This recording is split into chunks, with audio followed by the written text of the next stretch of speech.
If you're a supervisor, you're constantly walking this tightrope, right? Balancing trainee development with just getting the job done.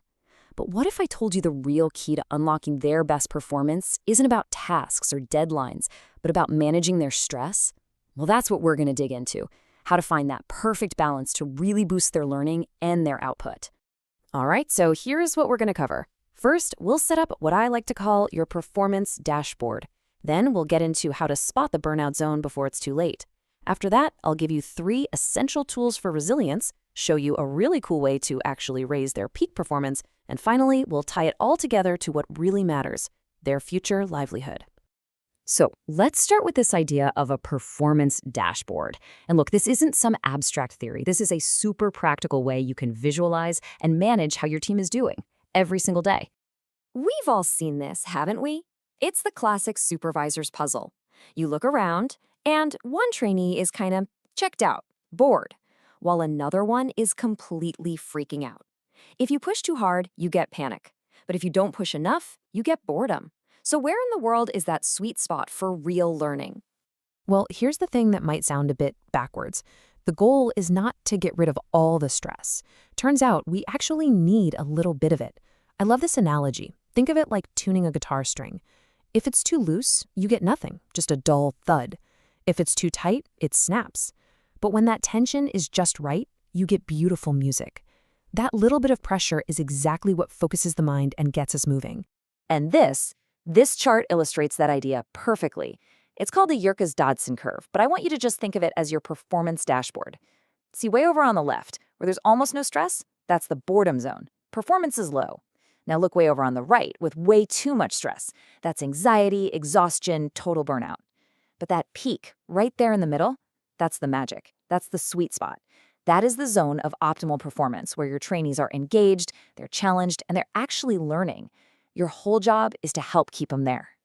Okay, so how do you know?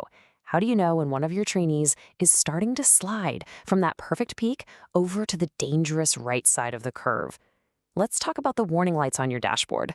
Because there is absolutely a tipping point. When that pressure gets too high, or it just goes on for too long, it stops being a motivator and it becomes totally destructive. It messes with their ability to do the work, their well-being, and it slams the brakes on any real learning. And you can actually see the signs if you know what you're looking for. The Mercy Corps' Livelihoods and Inclusion Guide, the MLI Guide, lays out some really clear, observable signs. Pay attention to their feelings. Are they more irritable, more angry? Listen to how they talk. Do you hear a lot of self-blame or talk about feeling like a failure? And just watch their behavior. Are they pulling away from the team? These are major red flags that a trainee is deep in the burnout zone. And this image, wow, it really captures what that feels like on the inside, doesn't it?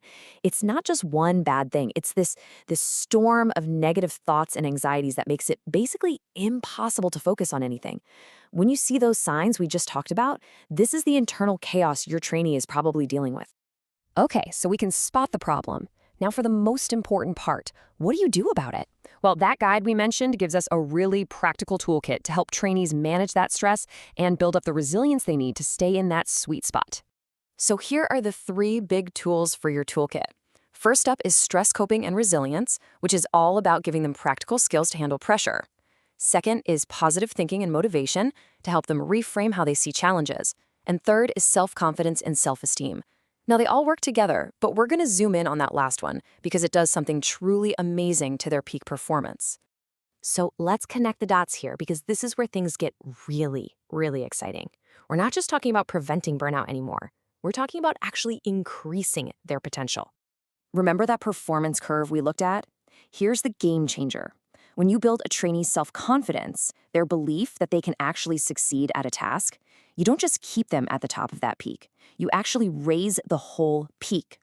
A more confident trainee can handle more stress productively, which means their absolute best performance is just higher. And I mean, the difference is just night and day. Take a look at this. The low-confidence trainee, they get defensive about feedback. They hide their mistakes. They avoid the tough stuff. But the trainee with high self-confidence, they see criticism as a gift, an opportunity to grow. They own their mistakes so they can learn. They're willing to take a risk. I mean, which one do you want on your team? It's a no-brainer. This is what we're aiming for. It's about fostering this mindset where your trainees genuinely see their own potential. They start to believe deep down that they have what it takes to learn, to perform, and to beat the challenges you give them. That belief, that's the engine of high performance, right there. Okay, so theory is great, but what does this actually look like on the ground in the moment? Let's make this super concrete with a quick example of a simple coping technique. So just picture it. You've got a trainee, they're staring at a deadline, and it feels completely impossible. They're hitting a wall, feeling overwhelmed, they're drifting into that burnout zone.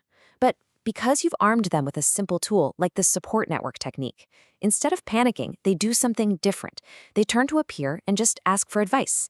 And in that one moment, everything changes. The problem doesn't feel so lonely anymore, and suddenly they can see a way forward. That's how powerful these simple tools can be. All right, let's bring this all home now. Why does mastering this performance dashboard really matter? Because the work you're doing has a ripple effect that goes way, way beyond the end of the training program. See, at the end of the day, you're not just training someone to do a task. You're preparing them for a career. And the ability to manage stress, to stay motivated, to believe in yourself, these aren't just nice to haves. They are the fundamental building blocks for long-term success and a sustainable livelihood. And this is the end result. This is the real payoff for all your hard work.